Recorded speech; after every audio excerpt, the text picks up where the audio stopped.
Hello guys, welcome back to my YouTube channel commerce stream by MD Shadan. Guys, जैसा कि आप सभी लोगों को पता, हम लोग क्लास 11th अकाउंटेंसी का जो चैप्टर नंबर 8 है दैट इज़ जर्नल एंट्री, इसके बारे में हम लोग पढ़ रहे थे।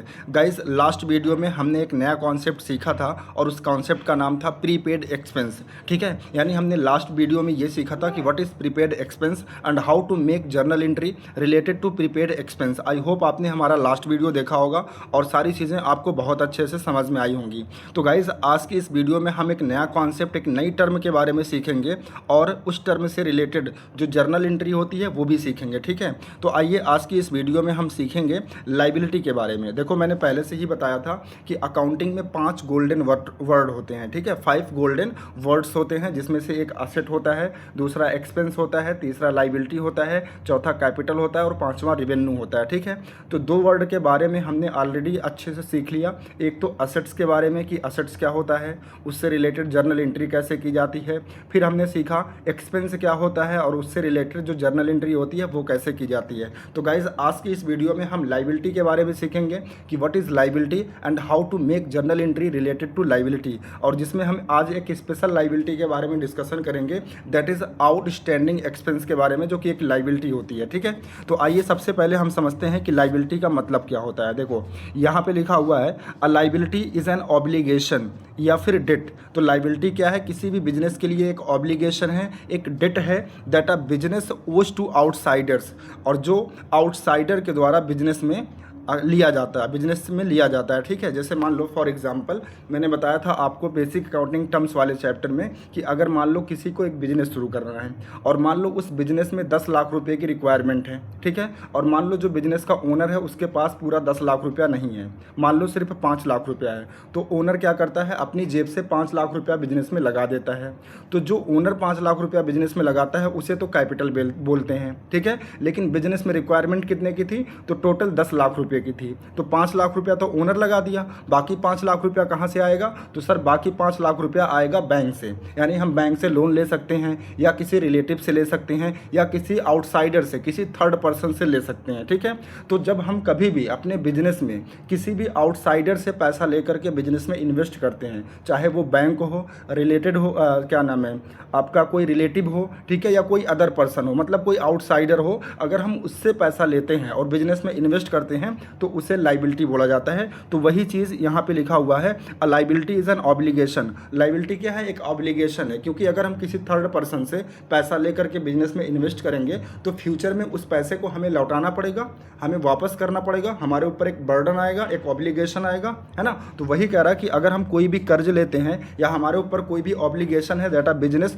ओज टू आउटसाइडर, जो किससे लिया जा रहा है? आउटसाइडर से लिया जा रहा है, विच इट हैज़ टू पे, और जिसे पे करना पड़ेगा इन फ्यूचर, भविष्य में उसे पे भी करना पड़ेगा। भाई जाहिर सी बात है, अगर हमने आपसे उधार लिया तो आपको पैसा बाद में चुकाना पड़ेगा, फ्यूचर में आपको पैसा पेमेंट करना पड़ेगा। तो अगर हम किसी भी आउटसाइडर से पैसा लेते हैं उधार या बिजनेस में लगाते हैं किसी आउटसाइडर से लेकर के, तो बाद में क्योंकि उसे चुकाना पड़ता है इसलिए वो हमारा कर्ज होता है, और कर्ज को ही हम इंग्लिश में बोलते हैं लाइबिलिटी, या अकाउंटिंग टर्म में क्या बोलते हैं? लाइबिलिटी बोलते हैं।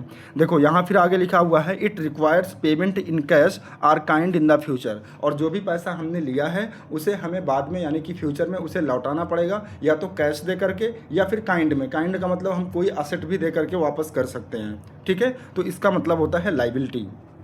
जैसे लाइबिलिटी के कुछ एग्जांपल देखो यहाँ पे मैंने लिख रखे हैं, जैसे कि क्रेडिटर्स हो गया। क्रेडिटर्स कौन होता है? जिन सप्लायर से हम उधार सामान खरीदते हैं। तो अगर हमने किसी भी सप्लायर से उधार सामान खरीदा है दैट मीन्स मेरे ऊपर एक ऑब्लिगेशन आ जाएगा कि भविष्य में हमें उसे क्या करना पड़ेगा? पैसा पेमेंट करना पड़ेगा, पैसा वापस करना पड़ेगा। तो क्रेडिटर एक लाइबिलिटी होती है। बैंक लोन हो गया, हमने मान लो बैंक से लोन लिया, तो अगर हमने बैंक से लोन लिया है तो उसे भी क्या करना पड़ेगा? वापस करना पड़ेगा। तो अगेन जो है बिजनेस के ऊपर एक ऑब्लिगेशन क्रिएट होगा, है ना, बाद में से पेमेंट करना पड़ेगा। इसी तरीके से आउटस्टैंडिंग एक्सपेंस होता है। अब सर, आउटस्टैंडिंग एक्सपेंस होता क्या है? बेसिकली आज हम इसी के बारे में वीडियो में डिस्कशन करेंगे, और आउटस्टैंडिंग एक्सपेंस से रिलेटेड जो जर्नल एंट्री होती है वो कैसे करते हैं वो भी सीखेंगे। इसके अलावा बिल्स पेबल होता है। बिल्स पेबल भी क्या है? एक आउटसाइड लाइबिलिटी है, ठीक है, एक आउटसाइड लाइबिलिटी है या फिर करंट लाइबिलिटी है, बेसिक अकाउंटिंग वाले चैप्टर में हमने ऑलरेडी आपको पढ़ा रखा है। ठीक है, तो आई होप आपको लाइबिलिटी का मतलब समझ में आ गया होगा। फिर से सुन लो, लाइबिलिटी का मतलब होता है एक ऑब्लिगेशन। ऑब्लिगेशन क्यों होता है? क्योंकि अगर हम किसी आउटसाइडर से पैसा लेकर के बिजनेस में लगाते हैं तो इन फ्यूचर वो पैसा हमें वापस करना पड़ता है। ठीक है, उस कर्ज का हमें भुगतान करना पड़ता है, तो इसलिए वो हमारे बिजनेस की लाइबिलिटी कहलाती है। ठीक है, इसके बाद देखो मैंने रूल समझाया था डेबिट क्रेडिट करने का। ठीक है, तो देखो रूल क्या है। देखो पहले दो वर्ड हम आप समझो, जो असेट है और जो एक्सपेंस है, इन दो वर्ड का अगर आपके बिजनेस में असेट हो गया या फिर एक्सपेंस हो गया, अगर ये दोनों वर्ड बिजनेस में आपके इंक्रीज कर रहे हैं, ठीक है, असेट हो गया या फिर एक्सपेंस हो गया, अगर ये दोनों बिजनेस में इंक्रीज करता है तो उसे हम डेबिट करते हैं। इसी तरीके से अगर ये दो वर्ड यानी कि असेट्स और एक्सपेंस अगर ये बिजनेस में डिक्रीज करता है तो इसे हम क्रेडिट करते हैं। ये बात आपको पता है और ऑलरेडी मैंने बता रखा है। ठीक है, आज समझो आगे के जो तीन वर्ड हैं कौन कौन से, एक तो कैपिटल, एक लाइबिलिटी और एक रिवेन्यू। ठीक है, अगर ये तीन वर्ड बिजनेस में इंक्रीज करेंगे तो आप हमेशा इसे क्या करोगे, क्रेडिट करोगे, यानी जस्ट ऊपर वाले का अपोजिट करोगे।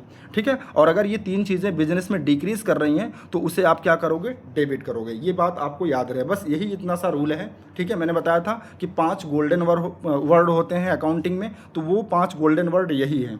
असेट और एक्सपेंस के केस में क्या देखोगे, अगर ये बिजनेस में इंक्रीज हो रहा है तो डेबिट करेंगे और अगर ये डिक्रीज कर रहा है तो क्रेडिट करेंगे। लेकिन अगर कैपिटल हो गया, लाइबिलिटी हो गया या रिवेन्यू हो गया, ये तीन वर्ड अगर बिजनेस में आपके इंक्रीज कर रहे हैं तो इन्हें क्रेडिट करोगे और अगर डिक्रीज कर रहे हैं तो इन्हें डेबिट करोगे। ये भी बात आपको पता है। ठीक है, आइए इसके बाद हम समझते हैं आउटस्टैंडिंग एक्सपेंस का मतलब क्या होता है। तो आउटस्टैंडिंग एक्सपेंस मैंने बताया क्या है, एक लाइबिलिटी है, एक लाइबिलिटी है। मतलब क्या होता है वो समझो। तो देखो, अच्छा मैं पहले आपको एक डायग्राम से समझाता हूँ, एक डायग्राम से फिर आपको समझाता हूँ लाइबिलिटी का मतलब क्या होता है। ठीक है, देखो जैसे मान लो अच्छा एक चीज़ आपको याद है मैंने क्या बताया था आपको, एक्सपेंस का मतलब क्या बताया था। तो बहुत सारे लोगों को पता होगा, एक्सपेंस का मतलब मैंने बताया था बेनिफिट का लेना। अगर आप किसी भी वैल्यू का बेनिफिट ले लेते हैं, फिर चाहे उसका पेमेंट आप करो या ना करो, इससे कोई फ़र्क नहीं पड़ता। अगर आपने बेनिफिट ले लिया है तो आपका एक्सपेंस जो है रिकॉर्ड किया जाएगा। ठीक है, तो जैसे मान लो ये एक टाइम लाइन है। अब इस टाइम लाइन में मान लो एक कंपनी है, कौन सी कंपनी, टाटा कंपनी, और टाटा कंपनी में मान लो एक एम्प्लॉई है मिस्टर ए और इसकी सैलरी है 10,000 पर मंथ। ठीक है, और ये एक टाइम लाइन है जो कि एक मंथ का है, जो 1 अप्रैल से शुरू होता है और 30 अप्रैल को एंड हो जाता है। ठीक है, अब ये जो मिस्टर एम्प्लॉई है, मान लो इस पूरे महीने क्या किया, अपनी सर्विसेज दिया। अपनी सर्विसेज देने का मतलब ये हुआ कि टाटा कंपनी ने इस एम्प्लॉई का यानी कि मिस्टर ए का इस पूरे महीने बेनिफिट ले लिया। ठीक है, यहाँ पे देखो ऑलरेडी मैंने लिखा है benefit already taken by Tata company, यानी जो मिस्टर एम्प्लॉई है उसने अपना काम कर दिया, या फिर यूँ कहें कि टाटा कंपनी ने उस एम्प्लॉई से बेनिफिट ले लिया इस पूरे महीने, यानी अप्रैल के पूरे महीने बेनिफिट ले लिया।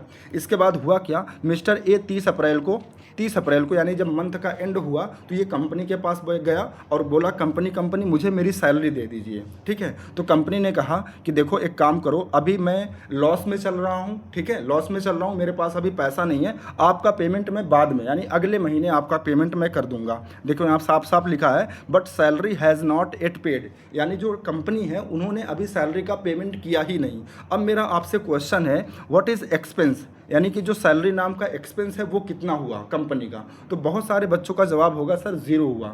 0 क्यों हुआ, क्योंकि आपको क्या लगेगा कि कंपनी ने तो पैसा पेमेंट ही नहीं किया, इसलिए कंपनी का कोई भी एक्सपेंस नहीं हुआ। लेकिन नहीं, मैंने बताया था एक्सपेंस का मतलब कैश की पेमेंट करना नहीं होता, एक्सपेंस का मतलब होता है बेनिफिट का लेना। तो मुझे एक बात बताओ, ये जो मिस्टर ए है इससे बेनिफिट लिया गया कि नहीं लिया गया इस करंट मंथ में। ठीक है, इस एम्प्लॉय से बेनिफिट कंपनी ने लिया है या नहीं लिया है, तो आपका जवाब होगा नहीं सर कंपनी ने बेनिफिट ले लिया है। तो अगर बेनिफिट ले लिया है दैट मीन्स कंपनी का जो एक्सपेंस है सैलरी नाम का वो हो गया।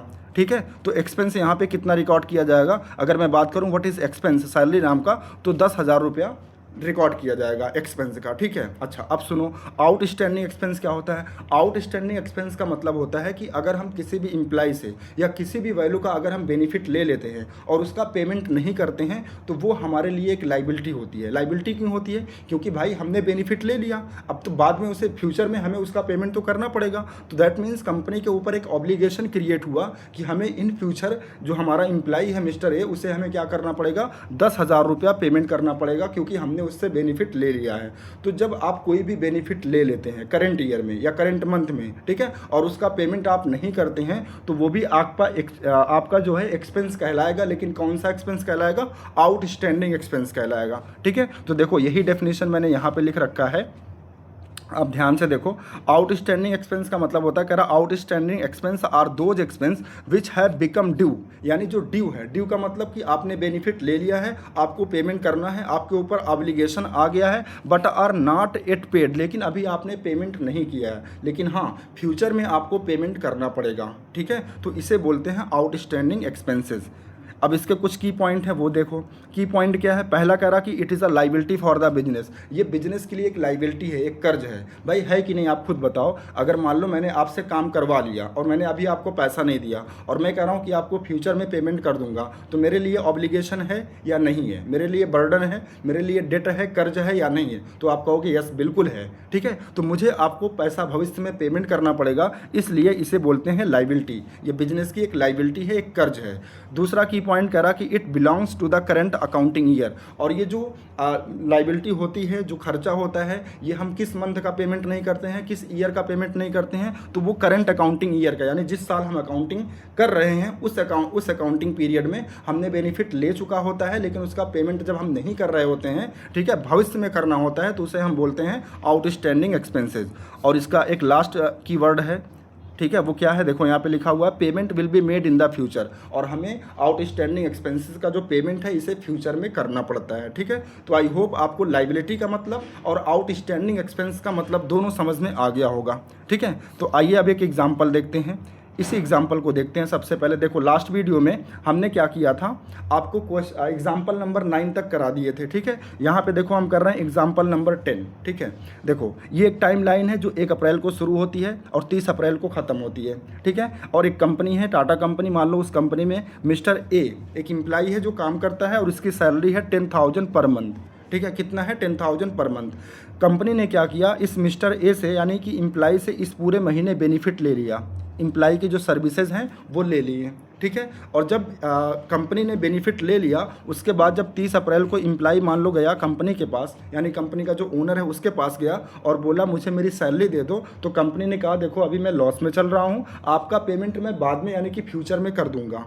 तो मुझे बताओ क्या यहाँ पे कंपनी का कोई एक्सपेंस हुआ? तो यस बिल्कुल हुआ। क्यों हुआ? क्योंकि कंपनी ने इस करंट मंथ में क्या कर लिया है, बेनिफिट एम्प्लाई से ले लिया है। ठीक है, तो अगर मैं यहाँ आपसे पूछूं कि बताओ what is expense of company, यानी सैलरी के नाम का जो कंपनी का एक्सपेंस हुआ वो कितना हुआ, तो आप कहोगे 10,000। वैसे अगर देखा जाए यहाँ पर पेमेंट नहीं हुआ है, लेकिन मैंने क्या बताया था कि पेमेंट करना ये मैटर नहीं करता। अगर आपने बेनिफिट ले लिया है तो आपका एक्सपेंस यानी कि बिजनेस का एक्सपेंस क्रिएट हो जाएगा। तो एक्सपेंस कितना हुआ? 10,000 का। और क्योंकि ये जो खर्चा है इसका पेमेंट अभी हुआ नहीं है, फ्यूचर में करना है, तो इसे क्या बोलेंगे? आउटस्टैंडिंग एक्सपेंस बोलेंगे। अब आइए इसकी जर्नल एंट्री बनाते हैं। तो देखो जर्नल एंट्री कैसे बनाएंगे, आप ध्यान से देखो। सबसे पहली बात, अगर बिजनेस ने बेनिफिट एम्प्लाई से ले लिया है तो इसका मतलब बिजनेस में एक्सपेंस क्रिएट होगा, है ना? बिजनेस में एक्सपेंस क्रिएट होगा, और किस नाम का एक्सपेंस क्रिएट होगा? सैलरी के नाम का। तो बिजनेस में सैलरी नाम का जो एक्सपेंस है वो इंक्रीज करेगा, बढ़ेगा। कितने से बढ़ेगा? 10,000 से। और मैंने बताया था एक्सपेंस का बढ़ना क्या होता है, तो सर डेबिट होता है। तो देखो यहाँ पे मैंने डेबिट लिख रखा है। और दूसरी चीज़, मिस्टर ए को क्योंकि अभी पेमेंट नहीं किया है तो बाद में पेमेंट करना पड़ेगा, है ना? ध्यान से सुनना, बाद में पेमेंट करना पड़ेगा।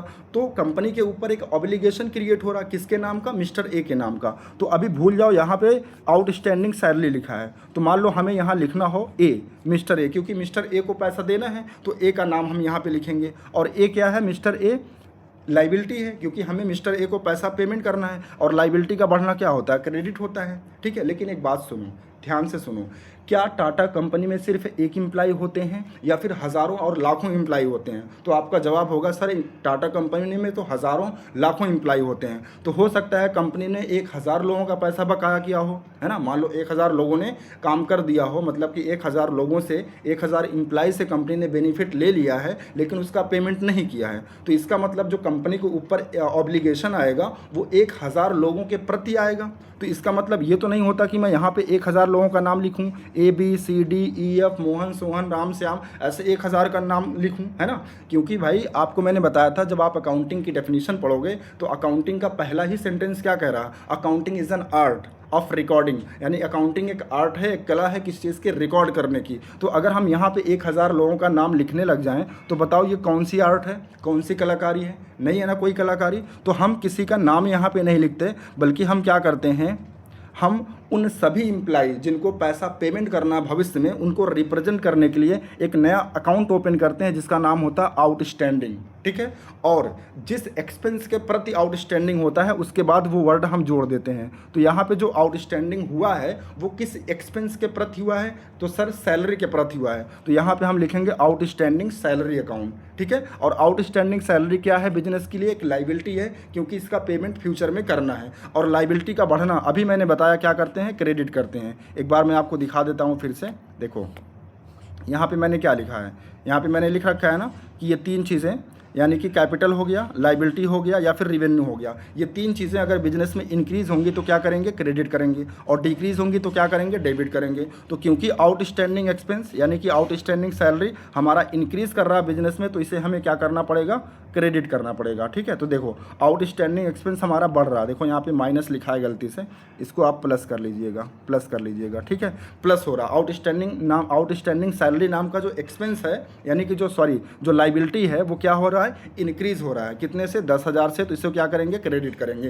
तो ये तो हो गई आपकी ऑर्डिनरी लैंग्वेज, है ना? लेकिन हमें करना क्या है? अकाउंटिंग लैंग्वेज में रिकॉर्डिंग करनी है। तो देखो अकाउंटिंग लैंग्वेज में जब हम रिकॉर्डिंग करते हैं तो उसको बोलते हैं जर्नल एंट्री। और ब्रैकेट में लिखा रिकॉर्डिंग ऑफ ट्रांजैक्शन, यानी जब हम ट्रांजैक्शंस की रिकॉर्डिंग करते हैं बुक्स ऑफ अकाउंट में, ठीक है? अकाउंटिंग की भाषा में उसे क्या बोलते हैं? जर्नल एंट्री बोलते हैं, ठीक है? तो देखो सबसे पहले हम एंट्री में क्या करेंगे? सैलरी अकाउंट को डेबिट करेंगे। क्यों करेंगे? क्योंकि सैलरी हमारा एक्सपेंस था और इंक्रीज कर रहा था, तो सैलरी यानी कि एक्सपेंस का बढ़ना क्या होता है? डेबिट। तो सैलरी अकाउंट को डेबिट कर देंगे 10,000 से। और क्रेडिट किसको करना है? आउटस्टैंडिंग एक्सपेंस को। क्यों करना है? क्योंकि लाइबिलिटी इंक्रीज हो रही है और लाइबिलिटी का इंक्रीज होना क्या करते हैं? क्रेडिट करते हैं। तो एंट्री में हो जाएगा टू आउटस्टैंडिंग सैलरी अकाउंट, कितने से? 10,000 से।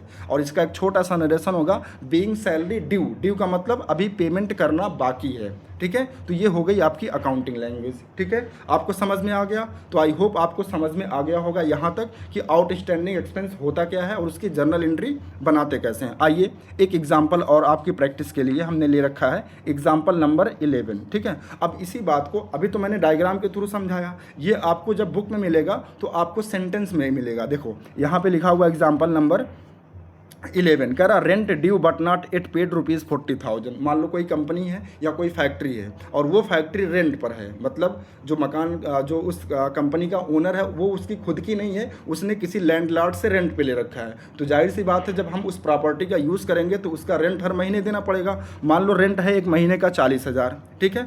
और मान लो जो बिजनेसमैन है उसने क्या किया, प्रॉपर्टी का यूज़ कर लिया, लेकिन जब उसका पेमेंट करना हुआ तो उसने पेमेंट नहीं किया किसी भी वजह से। रीज़न कुछ भी हो सकता है, वो लॉस में हो, उसके पास पैसा नहीं था, किसी भी वजह से वो कह रहा कि हम इसका पेमेंट बाद में करेंगे। तो वहीं पे यहाँ वही चीज़ यहाँ पे लिखा है कि रेंट ड्यू, यानी कि रेंट ड्यू है मतलब हमने बेनिफिट ले लिया है प्रॉपर्टी का, बट नॉट एट पेड ₹40,000, लेकिन 40,000 का पेमेंट नहीं किया गया। तो अब बताओ, मेरा अगर आपसे क्वेश्चन हो कि बताओ क्या यहाँ रेंट नाम का कोई भी एक्सपेंस रिकॉर्ड किया जाएगा, तो यस बिल्कुल किया जाएगा, क्योंकि कंपनी ने प्रॉपर्टी का बेनिफिट ले लिया है। तो रेंट नाम का एक एक्सपेंस इंक्रीज होगा, ठीक है? और जो रेंट है यानी कि जो एक्सपेंस है इसका बढ़ना, इंक्रीज होना, हम इसे क्या करते हैं? डेबिट करते हैं। और दूसरी चीज़, क्योंकि रेंट का पेमेंट अभी हुआ नहीं है, इसे करना है, तो ये क्या कहलाएगा? आउटस्टैंडिंग कहलाएगा। क्या कहलाएगा? आउटस्टैंडिंग। और किस चीज़ का आउटस्टैंडिंग है? तो इस बार रेंट का आउटस्टैंडिंग है, तो हम लिखेंगे आउटस्टैंडिंग रेंट। ये भी बढ़ेगा, ये भी बढ़ेगा, है ना? और आउटस्टैंडिंग रेंट क्या है? बिजनेस की एक लाइबिलिटी है, कितने से बढ़ेगी? 40,000 से।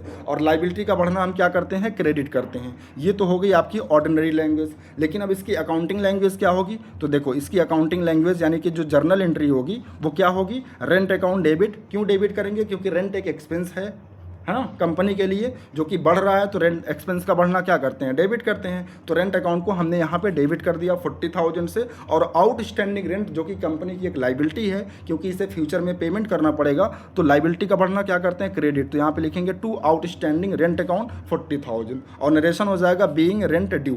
तो ये हो गई आपकी अकाउंटिंग लैंग्वेज, ठीक है। तो आई होप आपको समझ में आ गया होगा। तो गाइस मैं उम्मीद करता हूँ कि आज की जो वीडियो है इसमें जो मैं लाइबिलिटी और जो आउटस्टैंडिंग एक्सपेंस के बारे में डिस्कशन किया, वो सारी चीज़ें आपको समझ में आई होंगी। यानी आपको ये समझ में आया होगा कि बेसिकली लाइबिलिटी का मतलब क्या होता है, और जो एक लाइबिलिटी है क्या, आउटस्टैंडिंग एक्सपेंस। आउटस्टैंडिंग एक्सपेंस का मतलब क्या होता है, और आउटस्टैंडिंग एक्सपेंस से रिलेटेड जो जर्नल एंट्री होती है वो विथ रीजन कैसे बनाते हैं, तो रीजन सहित आपको पता चला होगा, ठीक है। तो गाइस अगर वीडियो अच्छा लगा हो तो प्लीज़ वीडियो को लाइक करें एंड सब्सक्राइब करें। हाँ, एक और बात, देखो बहुत सारे बच्चों को हो सकता है समझ में ना आ रहा हो, ठीक है। उसका सिर्फ एक रीज़न है, अगर आपको समझ में नहीं आ रहा है जर्नल एंट्री मेरी वीडियो को देखने के बाद भी, तो उसका सिर्फ एक रीज़न है, आपको बेसिक अकाउंटिंग टर्म्स वाला जो चैप्टर है वो आपने नहीं पढ़ा होगा। तो आपको एक काम करना है, सबसे पहले बेसिक अकाउंटिंग का जो चैप्टर है उसमें मैंने 14 वीडियोज़ बना के रखा है अपने यूट्यूब चैनल पर। उसका एक प्लेलिस्ट है, मैं हर वीडियो में डिस्क्रिप्शन भी दे देता हूँ, ठीक है। आप उस डिस्क्रिप्शन पे क्लिक करके आप मेरी प्लेलिस्ट को फॉलो कर सकते हैं। सीक्वेंस में सारी टर्म्स को आप पढ़ सकते हैं। जब एक बार आपको सारी टर्म्स समझ में आ जाएंगी, स्पेशली जो 5 गोल्डन वर्ड हैं, यानी कि असेट, एक्सपेंस, लाइबिलिटी, कैपिटल और रेवेन्यू, इन 5 वर्ड का मतलब आपको तो आना ही आना चाहिए। तब जाकर के आप ये वीडियो जब देखोगे आपको सारी चीज़ें बहुत अच्छे से समझ में आएंगे, ठीक है। तो आज के लिए गाइस बस इतना ही। Thank you so much. अगर वीडियो अच्छा लगा हो तो प्लीज़ वीडियो को लाइक एंड शेयर करना बिल्कुल ना भूलें। Thank you so much.